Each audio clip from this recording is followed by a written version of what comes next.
मुद्दे जिनका सीधा वास्ता है आपसे, खबरें जो जुड़ती है आपके अपनों से, आपके क्षेत्र की हर छोटी बड़ी खबरें देखिए उत्तर प्रदेश न्यूज आपकी आवाज पहुंचाते हैं जिम्मेदारों तक। सांसद का बयान, लोगों के अधिकारों पर चल रहा बुलडोजर, बहुत सारे आदेश गलत। आजादी की सालगिरह पर सांसद ने बयान देते हुए कहा कि संभल में बुलडोजर कार्रवाई सिर्फ दुकानों पर नहीं, लोगों के अधिकारों पर चल रही है। सजा देने का काम न्यायपालिका का है। उन्होंने अपने मकान पर जुर्माने पर कहा कि बहुत सारे आदेश गलत होते हैं, हमने जुर्माना जमा किया है। आगे कहा कि बिहार में 65 लाख वोट काट दिए जाएंगे तो चुनाव कहाँ रहेगा। वहीं पूजा पाल के निष्कासन पर बोले कि जो पार्टी से लग जाएगा पार्टी उस पर कार्रवाई करेगी। आजादी की सालगिरह पर समाजवादी पार्टी के सांसद जियाउर रहमान बर्क ने कई मुद्दों पर बेबाक बयान दिए। उन्होंने संभल में चल रही बुलडोजर कार्रवाई को लेकर सरकार पर सवाल खड़ा किए। बर्क ने कहा कि आज हालात ऐसे हैं कि बुलडोजर सिर्फ मकानों और दुकानों पर नहीं बल्कि लोगों के संवैधानिक अधिकारों पर चलाया जा रहा है। उनका कहना था कि किसी को सजा देने का काम न्यायपालिका का है, न कि प्रशासन का। उन्होंने आरोप लगाया कि मौजूदा हालात में कानून और न्याय की सीमाएं तोड़ी जा रही है। अपने ही अवैध मकान पर लगाए गए जुर्माने के सवाल पर बर्क ने स्वीकार किया कि उन्होंने राशि जमा कर दी है। हालांकि उन्होंने ये भी कहा है कि बहुत सारे आदेश गलत होते हैं और उनके खिलाफ आवाज उठाना भी जरूरी है। इसके अलावा बर्क ने बिहार की राजनीति पर भी टिप्पणी की। उन्होंने कहा कि अगर 65 लाख वोट काट दिए जाएंगे तो वहां चुनाव की पूरी प्रक्रिया ही संदिग्ध हो जाएगी। ये लोकतंत्र के लिए बेहद खतरनाक और ऐसे कदम चुनावी व्यवस्था की विश्वसनीयता को कमजोर करेंगे। सपा सांसद ने पार्टी से निष्कासित की गई पूजा पाल पर भी प्रतिक्रिया दी। उन्होंने साफ कहा कि कोई भी नेता अगर पार्टी लाइन से अलग होकर चलता है तो उसके खिलाफ कार्रवाई होना तय है। पार्टी अनुशासन सबसे ऊपर है और उससे समझौता नहीं किया जा सकता। बर्क के इन बयानों ने स्वतंत्रता दिवस पर राजनीतिक चर्चाओं को नया मोड़ दिया है। एक तरफ उन्होंने सरकार की कार्यशैली पर सवाल उठाए तो दूसरी ओर पार्टी अनुशासन की अहमियत भी दोहराई। संभल से मुबारक अली की रिपोर्ट। क्या कहना चाहते हैं? देखिए, आज हमें आज़ादी का स्वतंत्रता दिवस का दिन है और यकीनन ये दिन सिर्फ हमें खुशी का इजहार करने के लिए तो है ही, लेकिन ये दिन हमें ये याद दिलाता है कि जिस तरह से हमारे मुल्क के ऊपर, हमारे देश के ऊपर दूसरे लोगों ने जो एक अपनी हुकूमत स्थापित कर रखी थी, किस तरह से हमारे बुजुर्गों ने अपनी जान माल की कुर्बानी देकर के इस देश को आजाद कराया और खून पसीने से सींचा है, तो यकीनन हमारा सबका ये फर्ज बनता है इस देश के अंदर जिस भी धर्म के लोग हैं, ऐसा नहीं है कि कोई दूसरी किसी से कम हो, सबकी अपनी अपनी भागीदारी है और सब अपने अपने इस देश के मालिक भी। तो इसलिए आज मैं इस मौके पर यही कहूंगा कि हम खुशी है कि आज इस मुल्क के अंदर आजादी के तौर पर रह रहे हैं, लेकिन उसके साथ साथ मैं जैसे जनप्रतिनिधि हूँ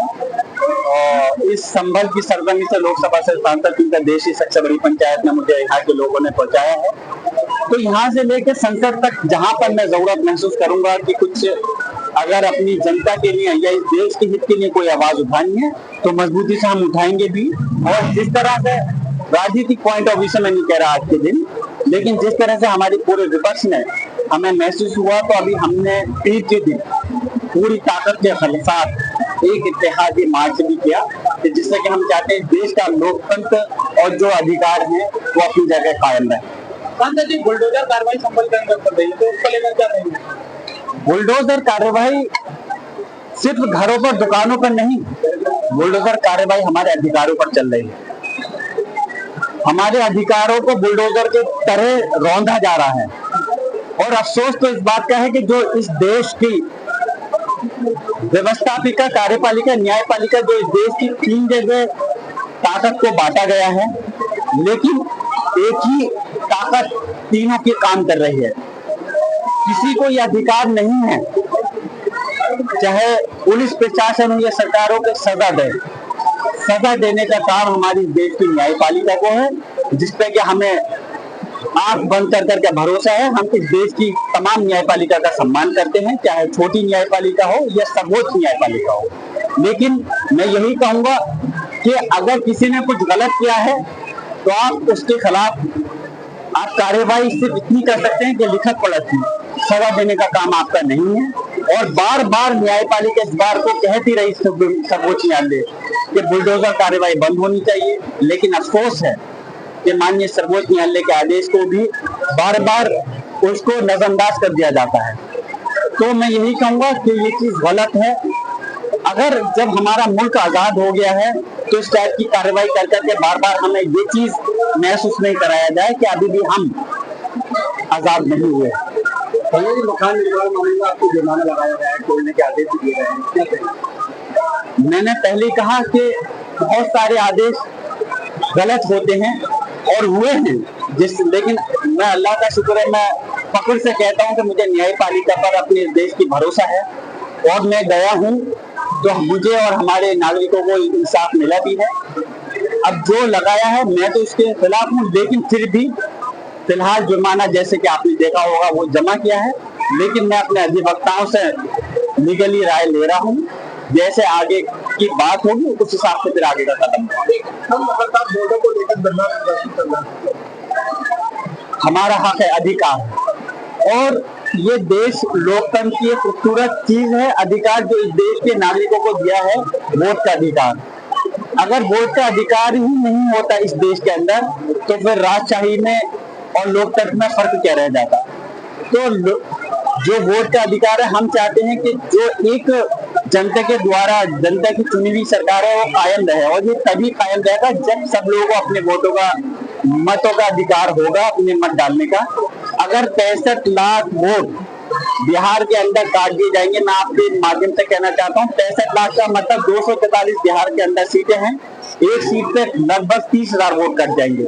और विधानसभा का रिजल्ट रहता है हार जीत का 2,000, 5,000, 10,000, 15,000 रहता है।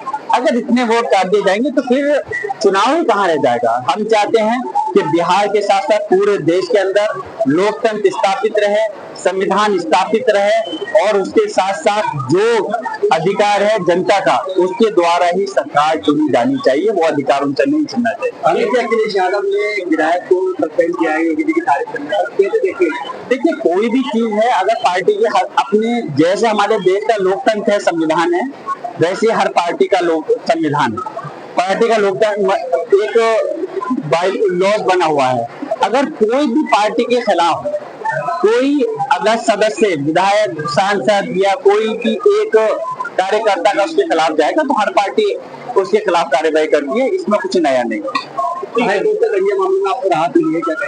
मैं पहले भी कह चुका हूँ, फिर से कह रहा हूँ, मुझे इस देश की न्यायपालिका पर भरोसा है, चाहे वो हमारा कोई भी हाई कोर्ट इलाहाबाद का हो या सुप्रीम कोर्ट हो, और उस पर मैं भरोसा करता हूँ और मुझे न्यायपालिका ने मुझे रिलीफ दिया है, और इंशाल्लाह आने वाले वक्त में मुझे और हमारे संभल वासियों को पूरी मुकम्मल तौर पर इंसाफ मिलेगा।